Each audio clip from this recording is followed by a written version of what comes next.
یہ contempt of court نہیں کر رہا الیکشن کمیشن آف پاکستان؟ کیا ان کا صرف کام بیلٹ کے ڈبے بھروانا ہے؟ میں آج آپ کو NA 239 میں الیکشن ہوا، مجبور قومی موومنٹ بری طرح ہاری، اس کے باوجود ہم نے الیکشن کمیشن آف پاکستان کو خط لکھا ہے کہ اس مجبور قومی موومنٹ نے ہارتے ہوئے بھی اپنے ووٹ بڑھانے کی کوشش کی ہے اور اپنے ووٹ جو ہیں 4800 کے تعداد سے بڑھائے ہیں، اور ٹوٹل امپیکٹ اس کے اوپر جو ہوتا ہے وہ 7000 ووٹ کا ہوتا ہے۔ یہ کس طرح پتا چلا؟ فارم 248 اور فارم 45 کا جب ہم نے مناظرہ کیا اور باقاعدہ لسٹ کی تو بڑا واضح ہو گیا کہ کم سے کم 7 پولنگ اسٹیشنز میں انہی نے فارم 48 میں تعداد بڑھا دی۔ جہاں 15 ووٹ تھے اس کو 515 کر دیا، جہاں 50 تھے وہاں 1050 ووٹ کر دیا، اور اس کے اوپر ہم خط لکھ چکے ہیں، اور آج اس خط کو لکھے ہوئے 10 دن سے زیادہ ہو گئے اور کوئی جواب نہیں ملا۔ یہ ایک اور ثبوت ہے، اور ہم کل یا پرسوں بلال غفار صاحب پریس کانفرنس کر کے وہ لیٹر بھی شیئر کریں گے، وہ ڈیٹا بھی شیئر کریں گے، وہ فارم 45 بھی شیئر کریں گے اور فارم 48 بھی شیئر کریں گے۔ ہوائی باتیں نہیں ہو رہی اس وقت۔ میں باقاعدہ یہ کہہ رہا ہوں کہ الیکشن کمیشن آف پاکستان متنازع ہے، اور وہ جب تک اپنے آپ کو شفافیت کے ساتھ نہیں آئے گا۔ ابھی تک ہم انتظار کر رہے ہیں کہ NA 237 کا الیکشن اینل کریں، یا ان ویڈیوز کے بارے میں بتائیں جس میں ٹھپے لگتے ہوئے تصویریں تھیں۔ کیوں خاموش ہے یہ الیکشن کمیشن؟ یہ کوئی بھی انتخاب کرائے گا متنازع ہوگا۔ تمام تر مخالفت کے باوجود پاکستان تحریک انصاف جیت رہی ہے۔ یہ سب مل گئے تب بھی جیت رہی ہے، اسی لیے یہ بلدیاتی انتخابات سے بھی گھبرا رہے ہیں۔ اصل وجہ یہ بدقسمتی کی بات یہ ہے کہ وہ نظام جو عام شہری کو سب سے زیادہ متاثر کرتا ہے وہ سندھ کے اندر اب 1 سال سے زیادہ ہو چکا ہے، موجود نہیں ہے۔ اس سے اوپر کا نظام صوبائی حکومت، سندھ اسمبلی، یہاں بھی جمہوریت نہیں ہے۔ پچھلے سال 100 دن نہیں پورے کیے گئے، صرف 84 دن پورے ہوئے، اور اس سال بجٹ کے بعد سے نومبر کا مہینہ آ چکا ہے، کوئی اجلاس نہیں ہوا۔ کیا سندھ کے مسائل ختم ہو گئے؟ یہ کہتے ہیں کہ ہمارے MP جو ہیں وہ آ نہیں سکتے کراچی، سارے تو رہتے ہی ہیں یہاں، اپنے علاقے میں جاتے ہی کون ہیں ان میں سے؟ جوتے کھاتے ہیں جہاں جاتے ہیں۔ یہ تو نہ پاکستان میں کہیں جانے کے قابل رہے، نہ ملک سے باہر جانے کے قابل رہے، جہاں جائیں گے جوتے ہی کھائیں گے، چاہے خدا کا گھر ہو، چاہے بوٹ پالش جہاں کرنے جاتے ہیں وہاں ہو، ہر جگہ ان کا حشر ایک ہی ہوتا ہے۔ تو مجھے اس والی بات پہ کہہ دیں، اور آخر میں حقیقی آزادی پورے پاکستان کو چاہیے۔ اب یہ واضح ہو چکا ہے کہ ہم آزادی کس سے چاہیے۔ گورا انگریز چلا گیا، کالا انگریز چھوڑ گیا۔ یہ کالا انگریز چاہے وردی میں ہو، چاہے سوٹ پہنے ہوئے ہو، چاہے وہ کرتا شلوار میں ہو، ہم اس کو اس کے چہرے بے نقاب کرتے رہیں گے۔ پاکستان میں کوئی شخص ابو دا لا نہیں ہے۔ اپنے نام کے ساتھ جنرل لگا لو تو یہ نہیں کہ وہ ادارہ بن جائے گا۔ ادارہ ہوتا ہے، شخصیت ہوتی ہے۔ ہم بڑے واضح الفاظ سے کہتے ہیں شخصیات غلطی کرتی ہیں اور ادارے مضبوط اسی وقت ہوتے ہیں جب وہ ایسی شخصیات کو اپنے کے خود احتسابی عمل میں ایسی کالی بھیڑوں کو اپنے اندر سے نکالے، ان کو کنڈیم کرے۔ یہ ادارہ ہمیشہ کمزور ہوا ہے جب بھی مارشل لاء آیا ہے، جب بھی جمہوریت کو فنا کرنے کی کوشش کی ہے، جمہوریت نے ہمیشہ مارشل لاء کو فنا کیا ہے، اور آئندہ بھی یہی ہوگا، یہی تاریخ ہے۔ مجھے اب پورا یقین ہے کہ آج جوڈیشری اور سوشل میڈیا اور میڈیا تینوں مل کے اتنی بڑی دیوار بن چکے ہیں کہ اب کوئی ملٹری انٹرونشن پاکستان میں ممکن ہی نہیں، ڈائریکٹلی ممکن نہیں ہے، اور حقیقی آزادی جو ہے وہ انڈائریکٹ انٹرونشن کے خلاف ہے۔ ہماری ادارے ہم چاہتے ہیں مضبوط سے مضبوط تر ہوں۔ ہر ادارے کا اپنا رول ہے، جوڈیشری کا اپنا رول ہے، بیوروکریسی کا اپنا رول ہے، سیاستدانوں کا اپنا رول ہے، اور اسٹیبلشمنٹ کے اندر ایک رول ملٹری کا بھی ہے۔ وہ رول کیا ہونا چاہیے؟ پاکستان کے حالات دیکھتے ہوئے اس کو دوبارہ ڈیفائن ہونے کی ضرورت ہے۔ ہم بڑے کلیئر ہیں اس والے معاملات میں کہ اعظم سواتی جیسے واقعات کوئی بھی کروائے، اس کے پیچھے جو بھی ہو وہ قابل مذمت ہے، سیاستدان ہو وہ مذمت ہے، قابل ہے، ایجنسیاں ہوں وہ مذمت کے قابل ہیں، اور اگر بیوروکریسی کے لوگ ہیں تو وہ بھی مذمت کے قابل ہیں۔ آج ہم سارے ایم پی ایز احتجاج کرتے ہیں اور اعظم سواتی کے ساتھ کھڑے، اس سے کہ آج چاہے آپ جو کیمرہ کے پیچھے ہیں، جو پریس کانفرنس کر رہے ہیں، آج اعظم سواتی ہیں، کل آپ ہو سکتے ہیں۔ پورے پاکستان کو اس بات کا خیال ہونا چاہیے کہ اب جب اس راہ پہ نکل گئے ہیں تو حق کے لیے شہادت ہم اپنی خوش قسمتی سمجھتے ہیں۔ خون دینا بہت مشکل کام ہوتا ہے، خون گولیاں لگیں، جو اس پہ شک کرتے ہیں وہ پہلے بھی جھوٹے تھے اور جھوٹے ثابت ہوں گے، اور لعنت اللہ علی الکاذبین ہے۔ بغیر انتظار کر لیتے، کہتے کہ ہم چاہتے ہیں کہ شوکت خانم کی ایکس ریز وغیرہ پبلک کیے جائیں، لیکن جو الفاظ استعمال کیے گئے ہیں وہ نہایت گھٹیا اور قابل مذمت ہے۔ لیکن کہتے ہیں ہماری تربیت ایسی نہیں ہے، تو اپنی شرجیل میمن کی پریس کانفرنس دیکھ لو، سعید غنی کی دیکھ لو، اور تربیت کی بات کر لو، اور کرو ایسی پریس کانفرنس، ہمیں بہت فائدہ ہوتا ہے، ہماری مقبولیت اور بڑھتی ہے، ہمارے قائد کی مقبولیت اور بڑھتی ہے۔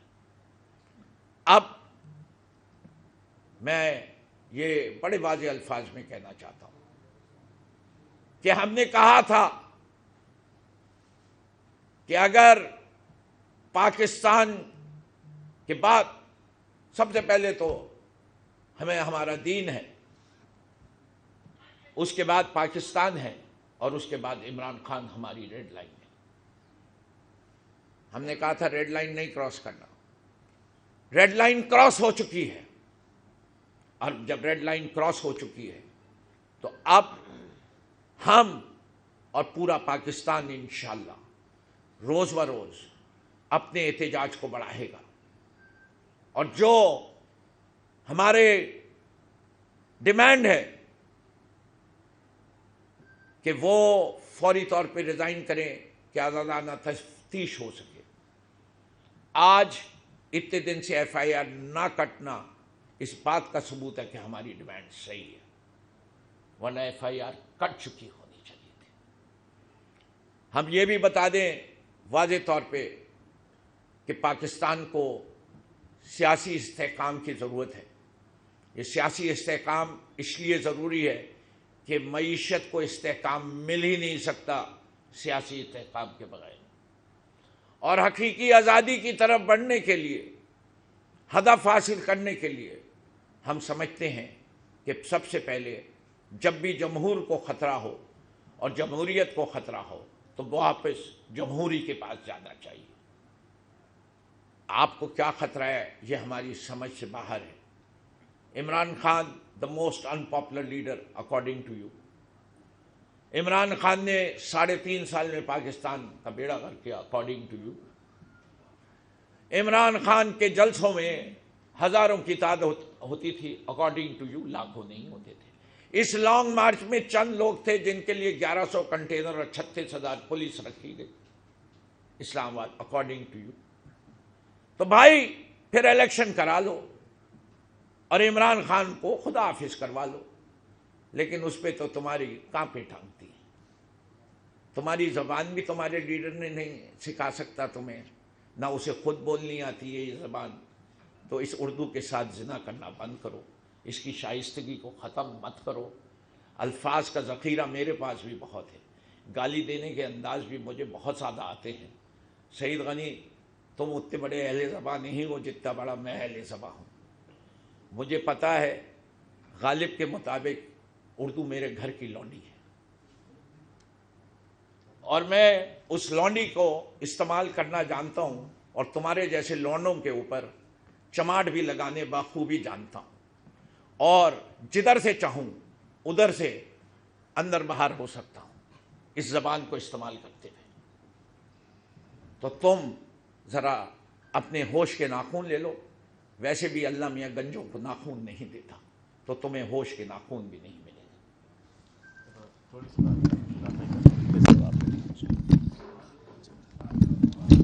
جی بسم اللہ الرحمن الرحیم۔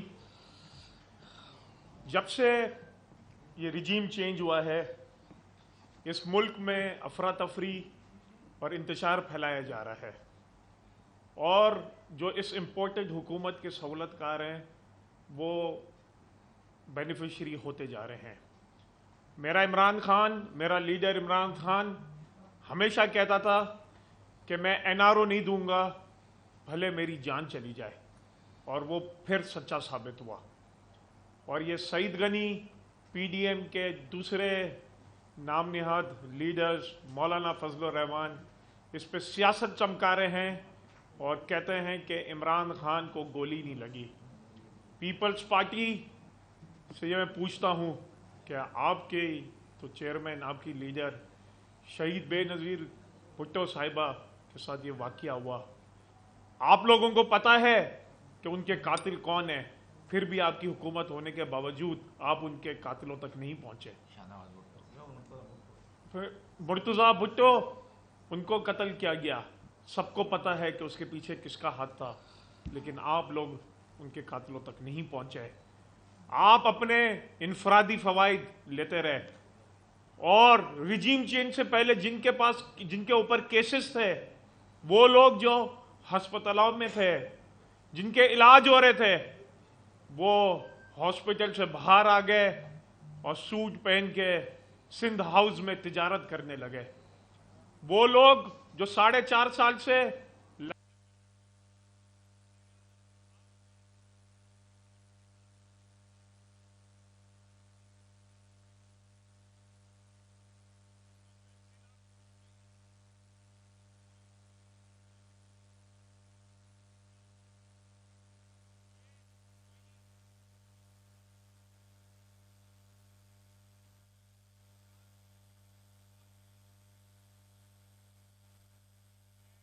آرڈیننس میں آپ